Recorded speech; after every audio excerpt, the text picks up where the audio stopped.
Get out of the car, now! What did I do? Big, black, and dangerous, that's what you did. Miles stepped out, hands up. I'm a United States Marine. A Marine! All I see is a dog off his leash. He kicked Miles's feet apart. Just look at my ID. I don't need your ID, I got eyes. And my eyes tell me exactly what you are. People stared. Nobody stopped. Miles pressed his face against the cold hood, jaw tight, every muscle trained to fight. But he didn't move. What Deputy Grady had no way of knowing was that the man he just called a dog would have a 4-star general standing at attention for him before the night was over. To understand what happened on that road, you need to know who Miles Lancaster really is. Miles grew up in Ridgeway, Virginia. Small town, quiet streets, the kind of place where everybody knows your name, and your mama's name too. His mother, Dorothy, worked the cafeteria line at Ridgeway Elementary for 26 years. Hairnet on before dawn, home after dark. 3 boys raised on a cashier's wage and a stubborn refusal to ask anyone for help. Miles was the middle child, the quiet one.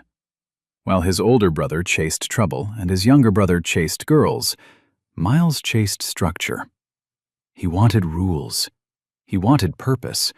And he found both the day he walked into a Marine recruiter's office at 18 years old. He signed the papers the same week he graduated high school. Dorothy cried the whole drive to the bus station. She packed him a brown bag lunch like he was still heading to school.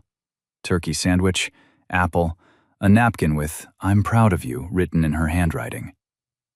That napkin stayed in his wallet for 14 years. Boot camp broke a lot of guys. It didn't break Miles. He thrived. The discipline, the brotherhood, the clarity of knowing exactly who you are and what you stand for. He moved through the ranks like a man born for it. By 22, he had already deployed twice, once to Iraq and once to Afghanistan. But it was his 3rd deployment that changed everything. Helmand Province, August. 118 degrees in the shade. Miles's squad was pushing through a narrow valley when the first round cracked overhead. Then the second. Then the whole ridgeline lit up. 2 Marines went down in the first 10 seconds. Corporal James Whitaker took a round through his right leg. Private First Class Danny Ellis caught shrapnel across his back. Both were pinned in the open. No cover, no way to move.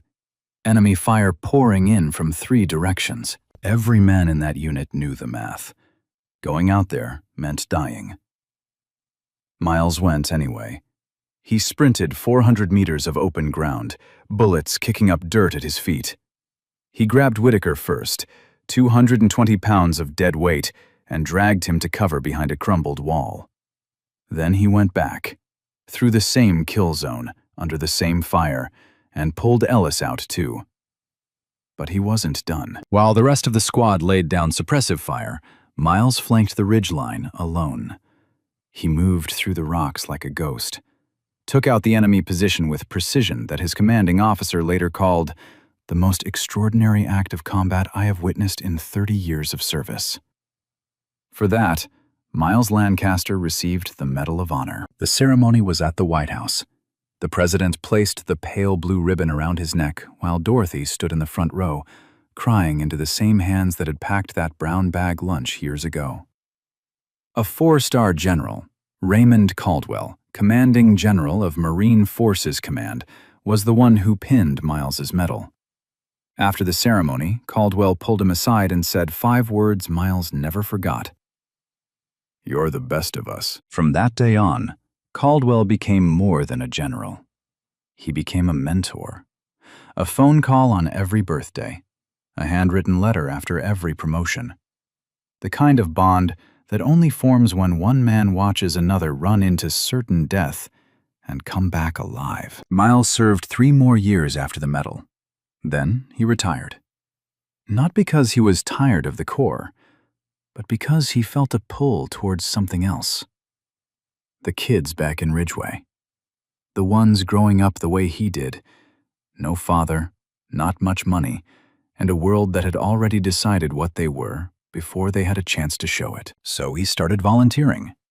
A youth mentorship program at the Haverford County Community Center.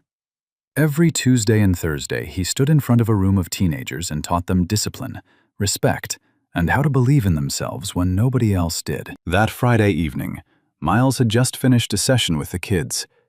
He had brought his Medal of Honor to show them. It sat now in its small black case in the glove compartment. He was driving home through Briarwood Estates, a wealthy, mostly white neighborhood, just to avoid the construction on Route 15. He was listening to an audiobook. Windows up, headlights on, speed limit exactly 35. And then the red and blue lights appeared in his mirror. Now, let's rewind just a little, because to understand how this stop went so wrong, you need to see it through both sides.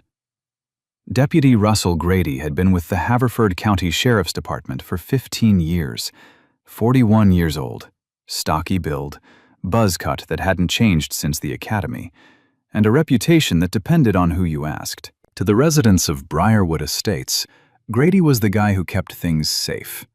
He drove through the neighborhood twice a shift. He waved at the old ladies.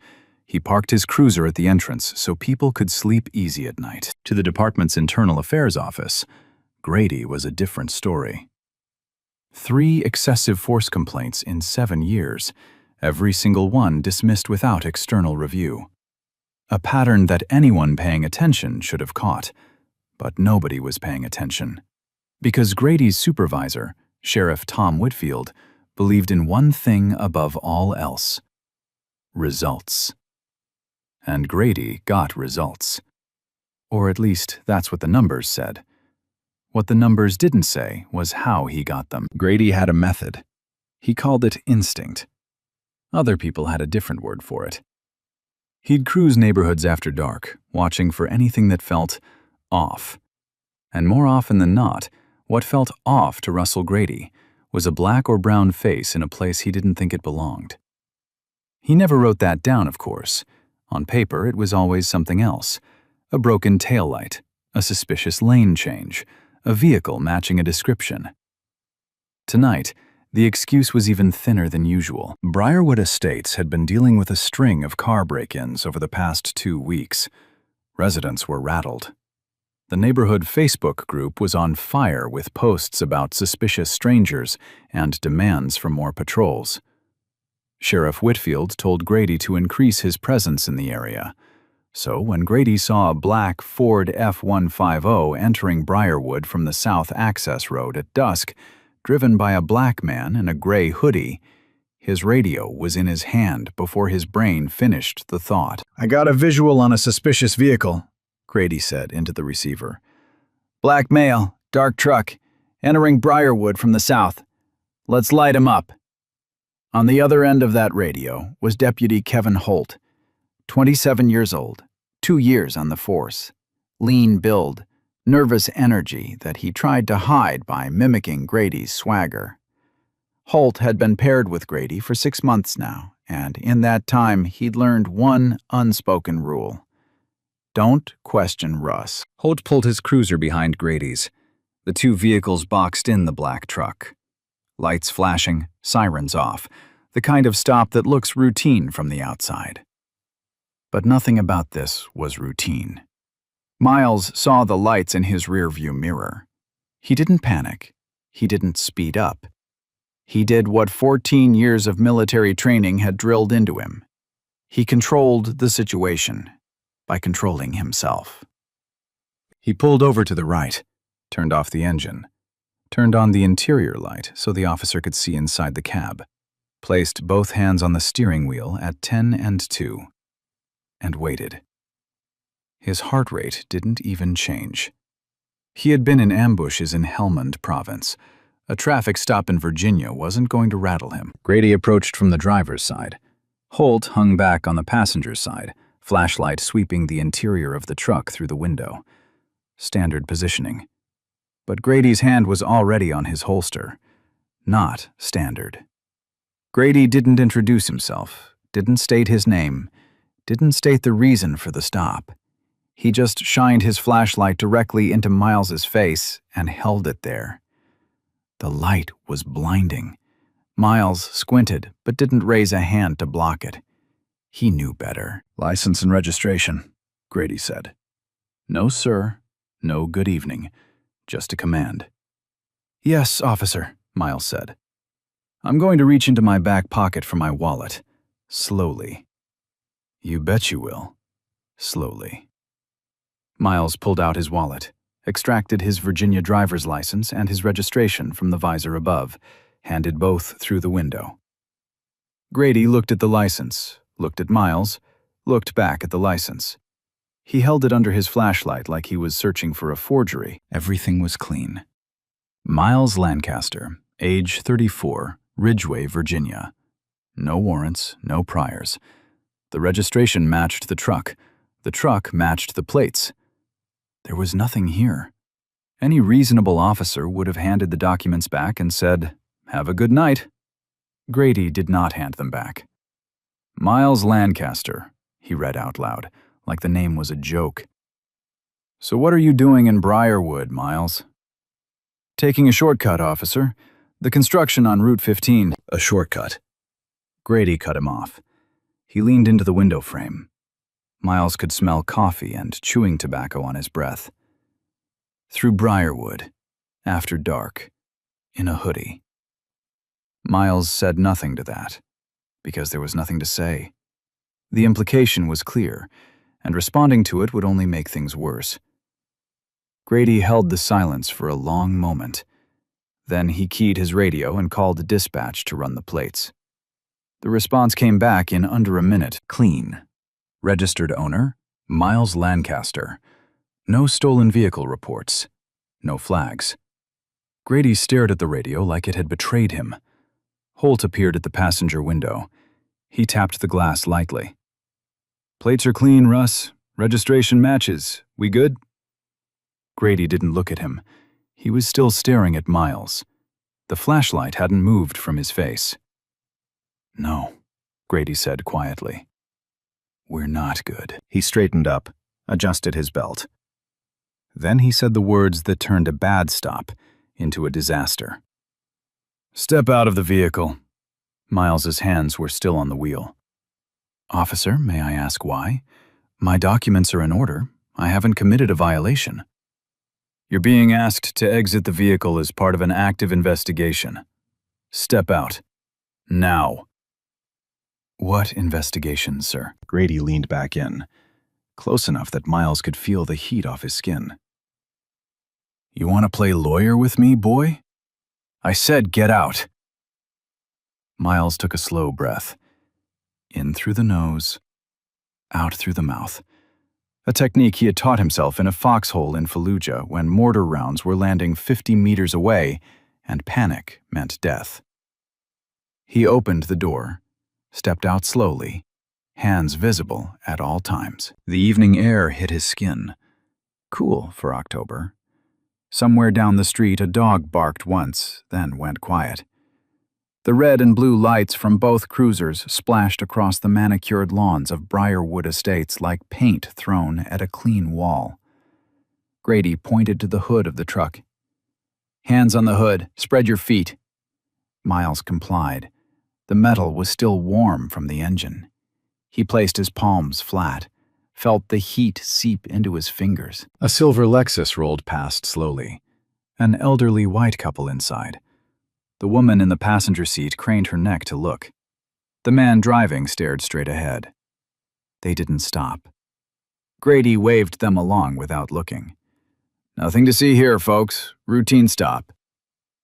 Routine. That word echoed through the October air as Miles Lancaster, Medal of Honor recipient, decorated combat veteran, mentor to at-risk youth, stood spread eagle against his own truck in a neighborhood where his only crime was existing. Behind him, Holt shifted his weight from one foot to the other. He opened his mouth like he was about to say something, then closed it.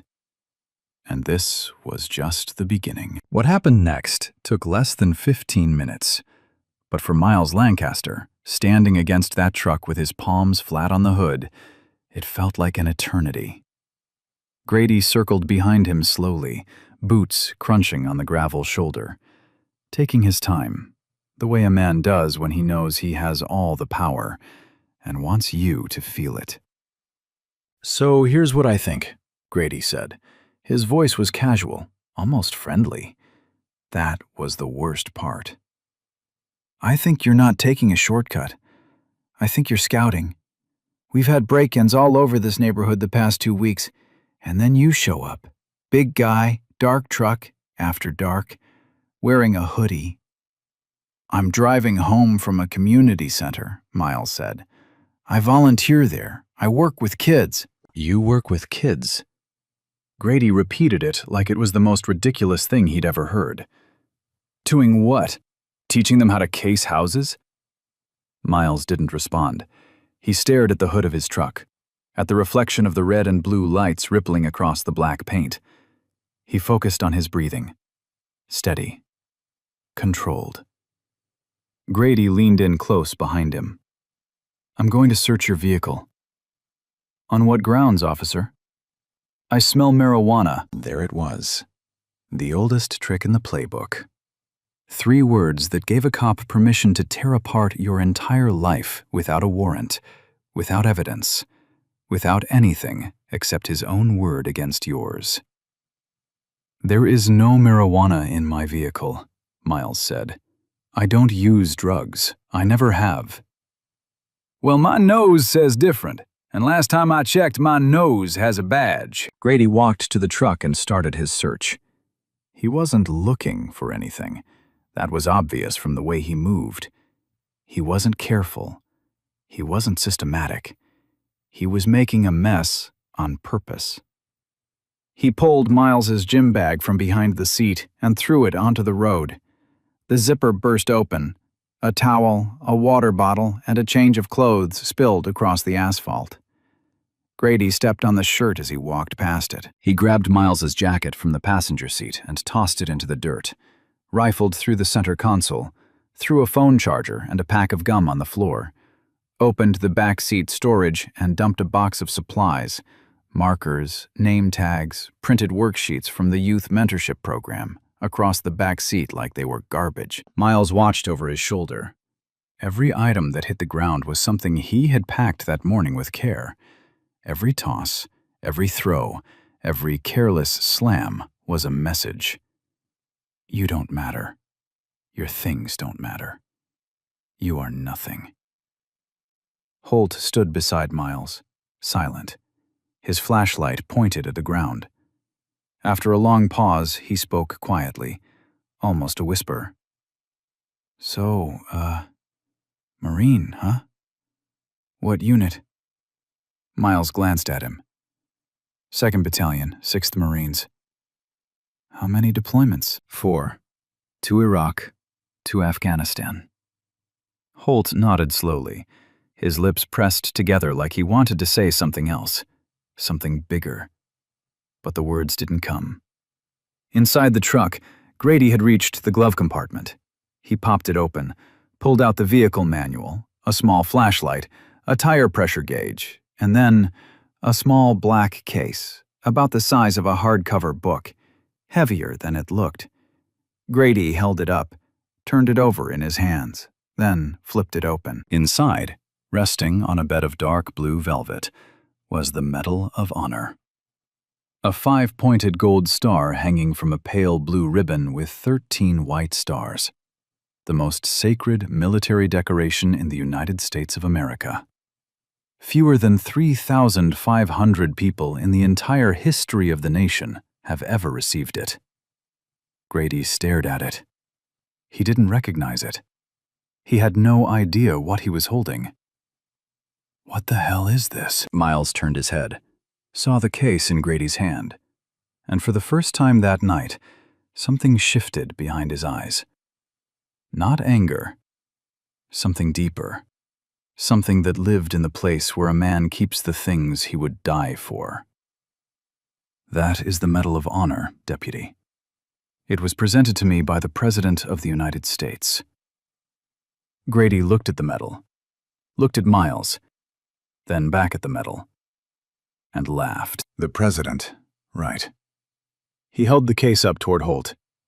Hey, Holt, come look at this. Our friend here says the president gave him a little necklace. Holt took one look at the case. His face went pale. Because unlike Grady, Holt recognized it. He had seen one in a glass case at the Marine Corps Museum in Quantico when he was 12 years old on a field trip. He remembered the tour guide saying that you could count on your fingers how many living recipients there were. Russ? Holt said. His voice was tight. Russ, I think that's real. Real? Grady snorted. He snapped the case shut. This is some kind of gang medallion, probably worth $50 at a pawn shop. He tossed the case back into the glove compartment. It bounced off the edge and fell onto the floor of the truck. Miles closed his eyes. The Medal of Honor. The same medal the president had placed around his neck. The same medal his mother had touched with trembling fingers while tears ran down her cheeks.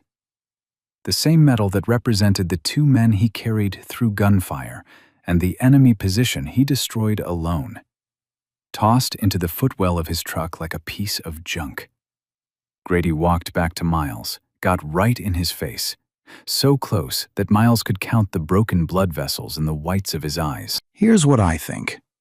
I think you stole this truck. I think you're casing this neighborhood.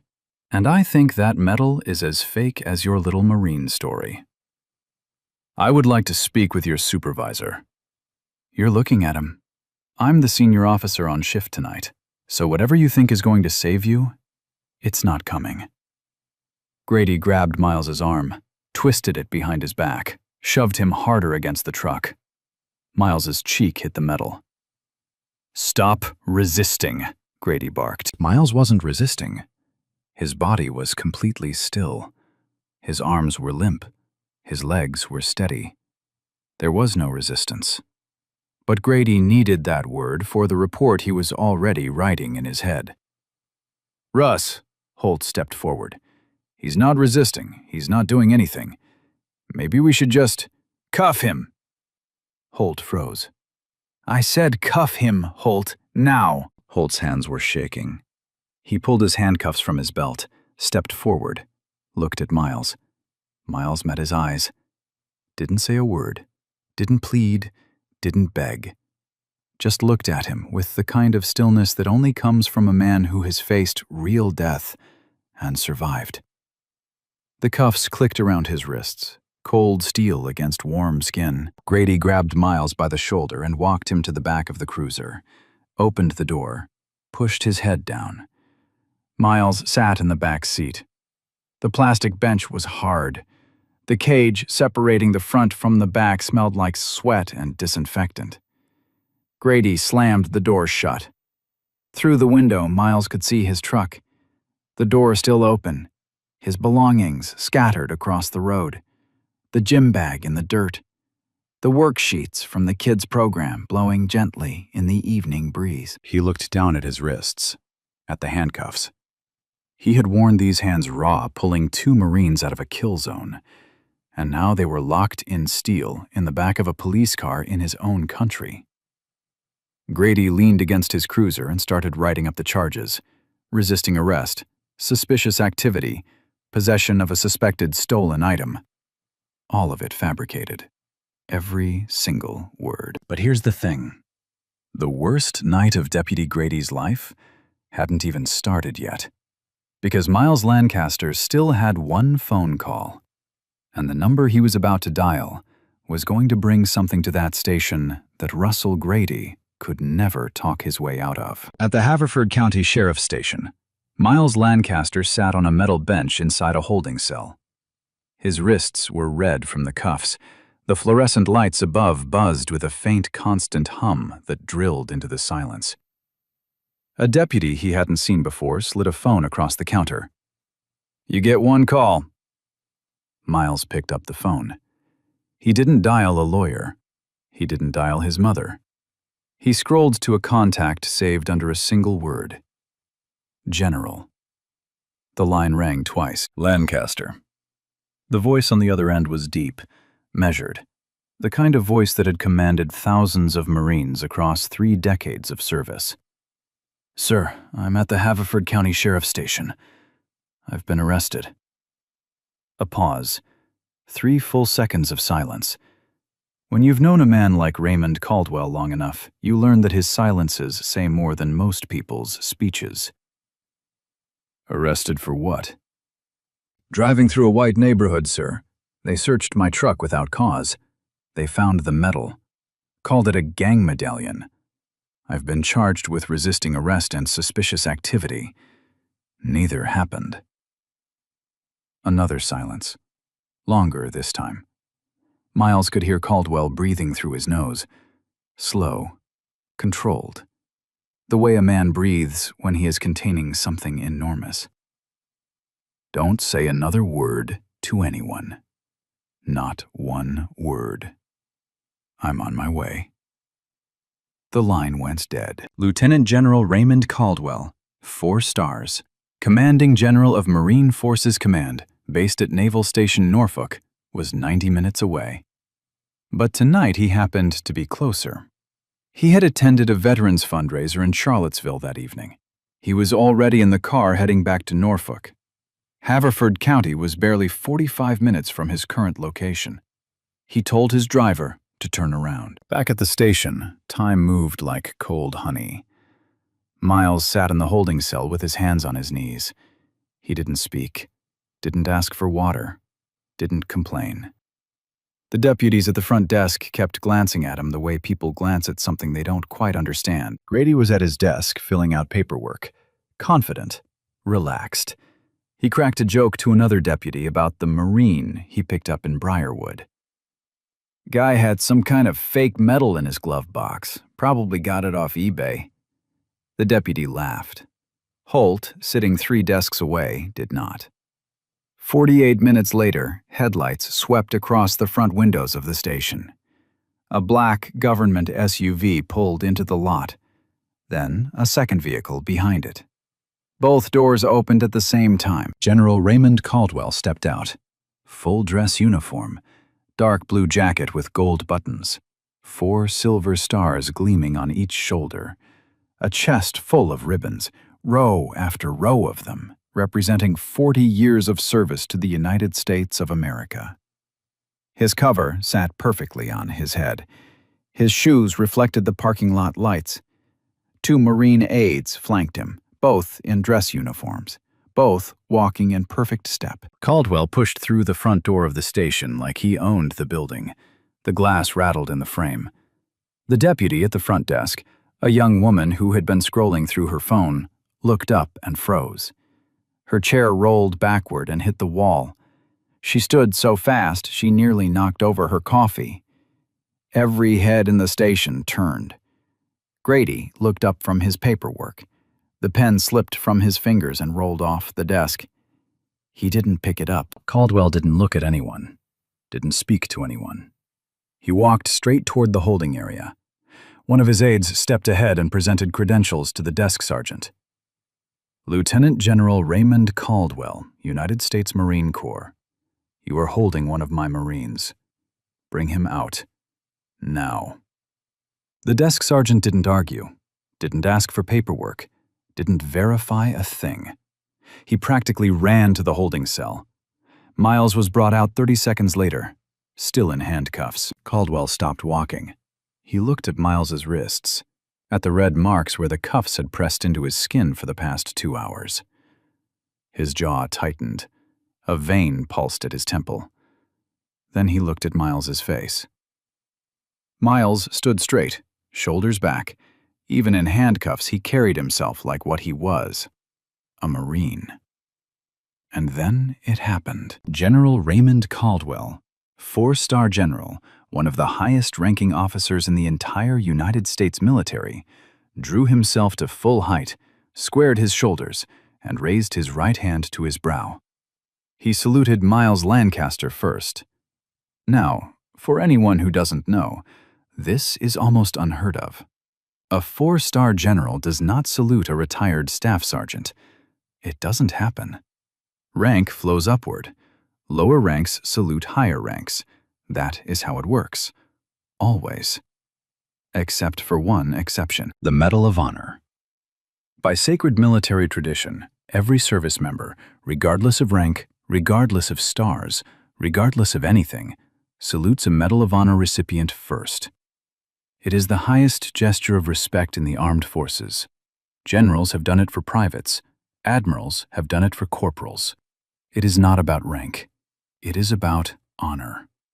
And in that fluorescent-lit police station in Haverford County, Virginia, a 4-star general was saluting a man in handcuffs. The room went dead silent. Not quiet. Silent. The kind of silence that falls when every person in a room realizes at the exact same moment that something has gone terribly, catastrophically wrong. Grady's face lost all color. His lips parted, but nothing came out. Caldwell held the salute for 3 full seconds. Then he lowered his hand, turned slowly, and looked directly at Grady. Who is responsible for this? Grady stepped forward. He had no choice. Every eye in the station was on him. "Sir, I conducted a routine traffic stop based on—" "I didn't ask for a speech," Caldwell said. His voice was quiet. That was what made it terrifying. He wasn't yelling. He wasn't raising his voice. He was speaking the way a man speaks when he has already decided what's going to happen and is simply walking through the steps. I asked who is responsible.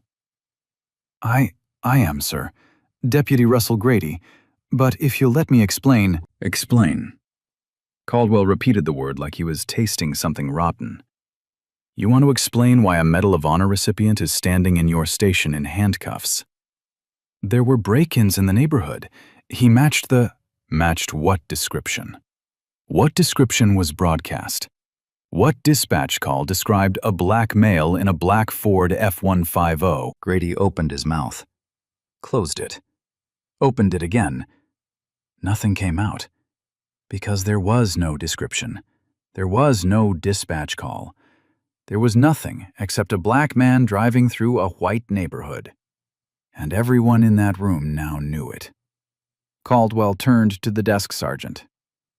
I want his body camera footage. Both officers, every second. And I want it now. The footage was pulled within 10 minutes. They played it on a monitor in the sergeant's office. Caldwell stood with his arms crossed. His 2 aides stood behind him. The desk sergeant sat at the keyboard. Grady stood in the corner like a man watching his own funeral. The footage showed everything. It showed Grady approaching the truck with his hand already on his holster before a single word was spoken. It showed him shining the flashlight into Miles's face without identifying himself. It showed the lack of any stated reason for the stop. It showed Grady saying, "Big, black, and dangerous." It showed the fabricated marijuana claim. It showed him tossing Miles's belongings onto the road, stepping on his shirt, dumping the youth program supplies across the back seat. It showed him opening the Medal of Honor case, calling it a gang medallion, and throwing it back into the glove compartment like a piece of trash. It showed him shoving Miles against the truck. It showed him yelling, "Stop resisting," while Miles stood completely still. It showed him ordering Holt to apply handcuffs to a man who had not committed a single crime. Every second of it. Recorded, time-stamped. Undeniable. Caldwell watched the entire thing without moving. When it ended, he stood in silence for 5 seconds. Then he turned to Grady. You called the Medal of Honor a gang medallion. It wasn't a question. Grady said nothing. This man charged an enemy position alone in Helmand Province. He carried 2 wounded Marines across 400 meters of open ground under fire. The President of the United States shook his hand, and you put him face down on the hood of his own truck and called him a dog. Grady's voice cracked. I didn't know who he was. Caldwell took 1 step toward him. Just 1. But it closed the distance enough that Grady had to look up. You didn't need to know who he was. You needed to follow the law. And you didn't. Not because you couldn't. because you didn't want to. By now, Sheriff Tom Whitfield had arrived. He had been called at home by his panicking staff. He came through the door in civilian clothes, khakis and a polo shirt, looking like a man who had just been told his house was on fire. Whitfield was 58, career politician. He had run the department for 12 years on a simple formula: keep the crime stats low, keep the complaints quiet, and keep getting reelected. Grady was his best producer. 3 excessive force complaints in 7 years. Whitfield had buried every single one. But there was no burying this.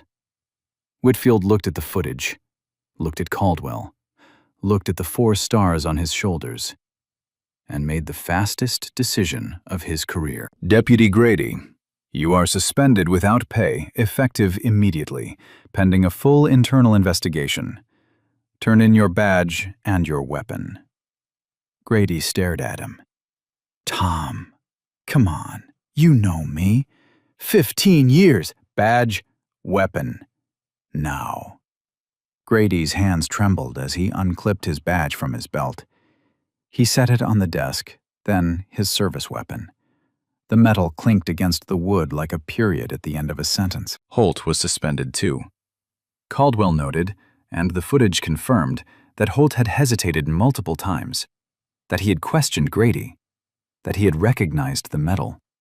But he had still applied the cuffs, and in the eyes of the law, hesitation without action is just silence with extra steps. All charges against Miles were dropped on the spot. Every single one. Erased like they never existed. Because they never should have. Miles walked out of the station beside General Caldwell. The night air hit his face. Cool. Clean. He stopped on the sidewalk and took a breath. A real breath. The first one in hours that didn't taste like disinfectant and fluorescent light. Caldwell put a hand on his shoulder. You handled that with more discipline than most generals I've ever known. Miles was quiet for a moment. Then he said, I just kept thinking about the kids at the center. What do I tell them on Monday? Caldwell looked at him. You tell them the truth, and then we make sure this never happens to anyone else. General Caldwell didn't go home that night.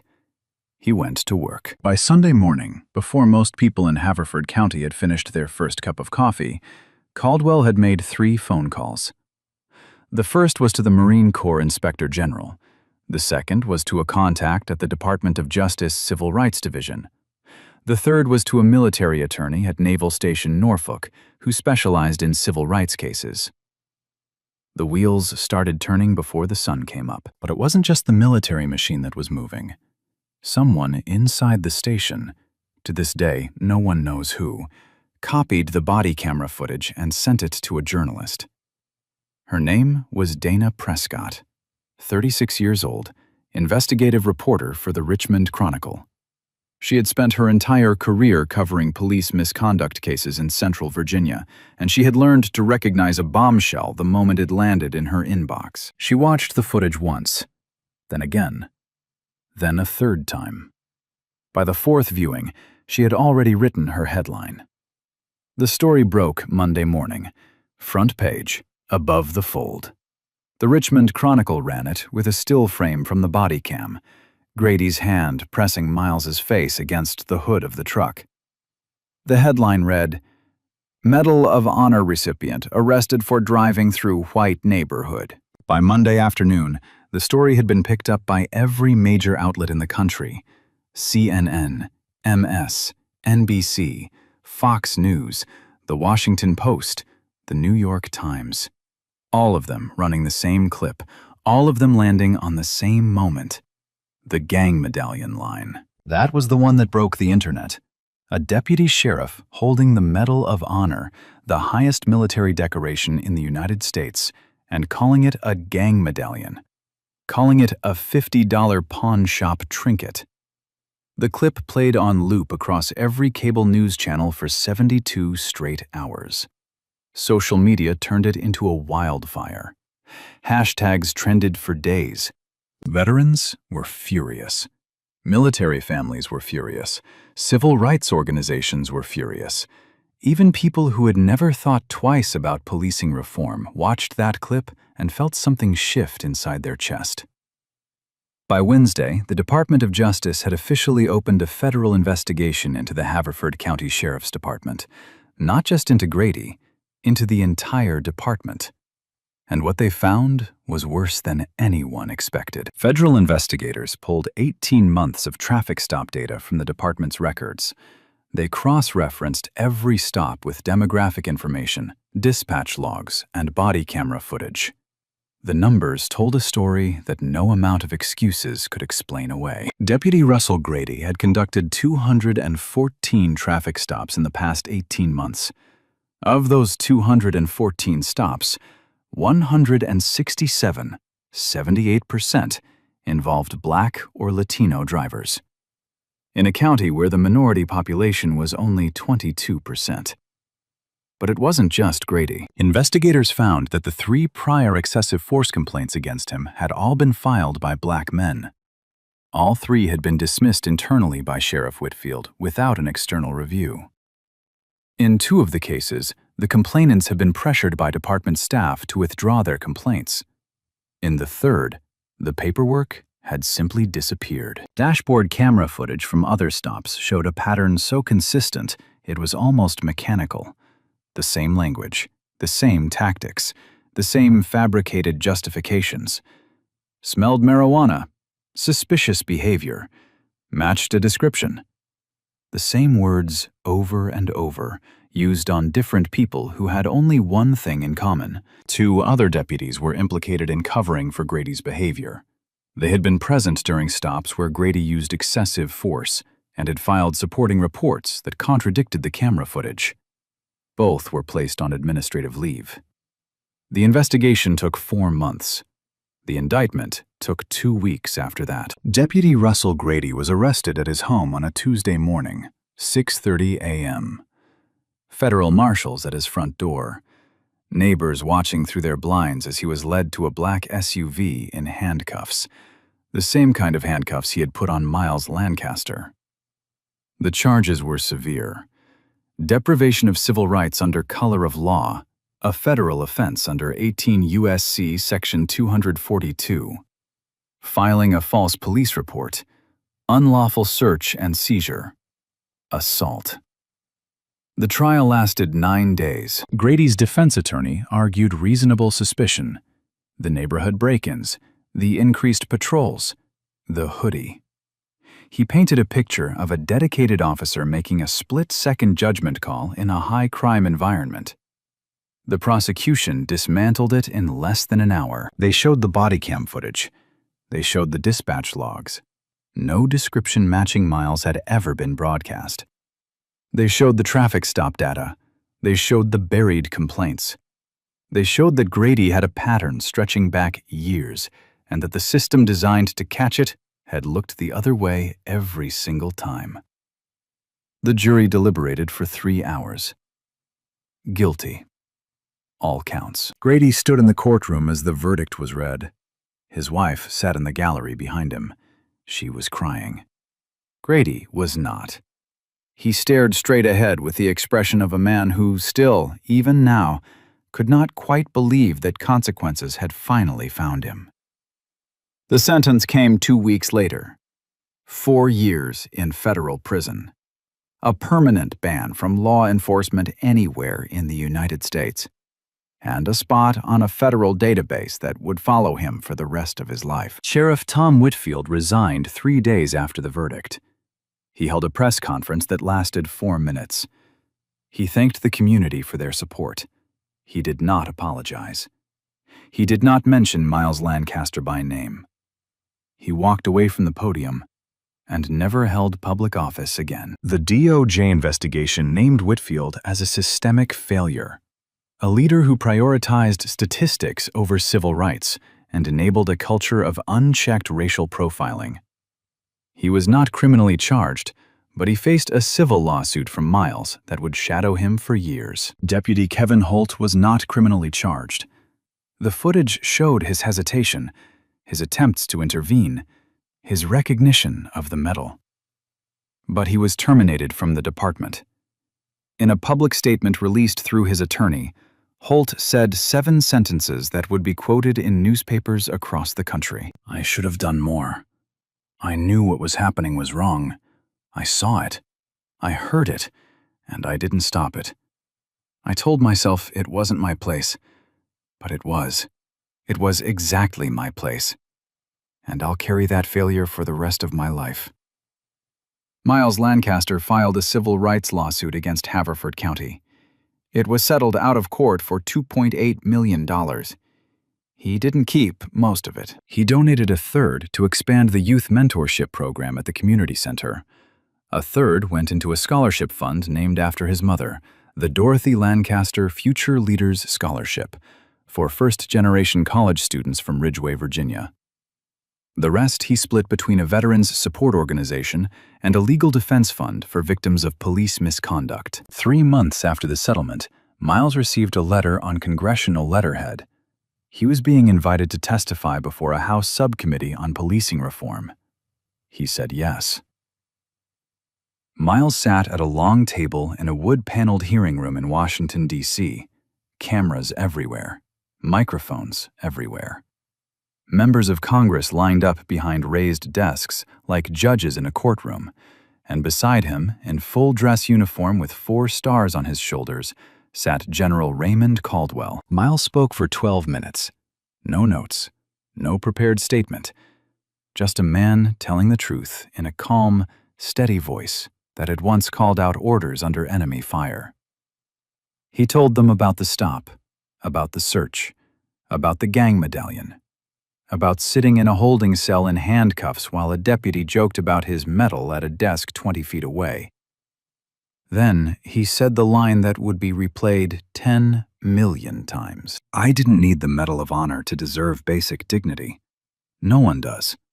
But the fact that I had one, and it still wasn't enough, should tell you everything you need to know about where we are." The room was silent. One congresswoman wiped her eyes with the back of her hand. She didn't try to hide it.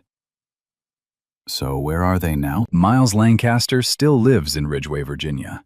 Same town he grew up in. Same streets his mother walked to work every morning before dawn. But things are different now. The youth mentorship program he started at the Haverford County Community Center didn't just survive what happened that night. It grew. What was once a Tuesday and Thursday after-school session in a single room is now a full program running across 3 counties. 62 kids enrolled last semester. Miles teaches them the same things he always has: discipline, respect, accountability, how to stand tall when the world is pushing you down. But now, he teaches them one more thing. He teaches them their rights. Every new kid who walks through the door gets a small card, laminated, wallet-sized. On one side, it lists what to do during a traffic stop: hands visible, interior light on, ask for badge number, request a supervisor. On the other side, a single sentence in bold print: "You deserve to be treated with dignity. That is not a privilege. It is the law." Miles also speaks now, not just at the community center, at military events, at police academies, at high schools and college campuses across Virginia. He tells his story the same way every time: calm, measured, without bitterness. People always ask him how he does that, how he can stand in front of a room full of law enforcement cadets and not be angry. His answer is always the same: anger is easy. Change is hard. I'm not interested in easy. The Dorothy Lancaster Future Leaders Scholarship awarded its first 3 grants last spring. 2 went to young women from Ridgeway. 1 went to a young man from Haverford County who wants to study criminal justice. Dorothy came to the ceremony. She wore her best dress and cried through the whole thing, just like she did the day the president put that medal around her son's neck. Russell Grady is serving his sentence at a federal correctional facility in Cumberland, Maryland. He filed 1 appeal. It was denied. His wife filed for divorce 6 months into his sentence. His pension was revoked.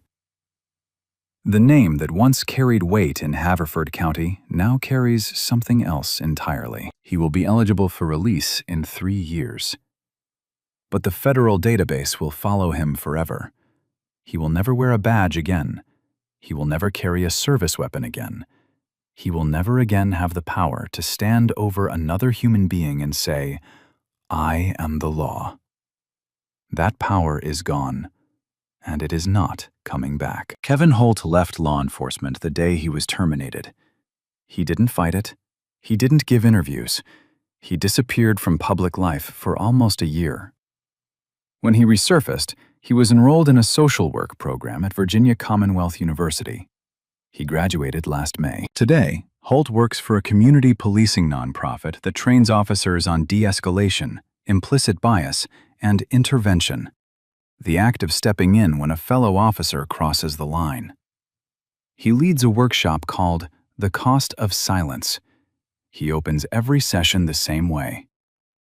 "I was the guy who said nothing.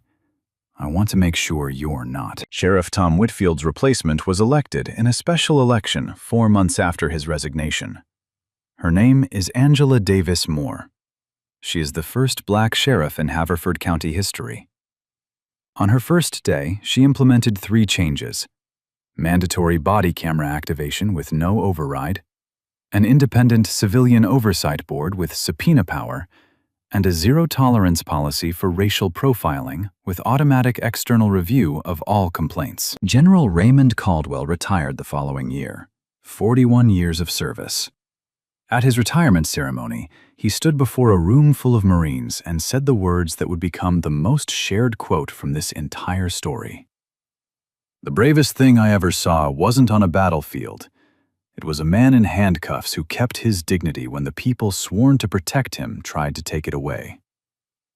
So here's my question for you. If you were Kevin Holt, standing right there on that road, watching it happen in real time, knowing deep in your gut that it was wrong, would you have spoken up? Would you have stepped between your partner and that man? Or would you have done what Holt did? Stayed quiet, followed orders, and spent the rest of your life wishing you hadn't? There's no easy answer, and that's exactly why I'm asking. Drop yours in the comments. I want to hear it. I want to hear what you would have done, what you think should have been done, and what you think still needs to change. And if this story hit you, if it made you feel something, do me a favor. Like this video. Share it with someone who needs to hear it. Subscribe if you haven't, because the more people see stories like this, the harder it becomes to look away. And looking away is how we got here in the first place. A four-star general saluted a man in handcuffs. That single moment told you everything about who the real criminal was in that station. Mayor Lancaster led for the country. He carried dying men through gunfire. The president paid the highest military honor around his neck. And a deputy with a flashlight and a bias revealed all of it to nothing in under 15 minutes. That's not a broken system making a mistake. That's the system working exactly the way it was designed to, until someone with 4 stars on his shoulders walked in and broke the silence. Dignity shouldn't require a general to show up and confirm it. It shouldn't need a medal to prove it exists. The moment we need credentials to be treated like human beings, we already lost the plot. So here's what I can start thinking about. What the honor actually means is the people sworn to protect it can even recognize it. And what point the staying quiet stop being cautioned and start becoming the very thing you swore you'll never be. And how many people tonight are sitting where Miles sat with no general coming? Drop your answer in the comments. And if this story hit you, subscribe, say it. Because silence only works when nobody watching. Let's make sure they are watching.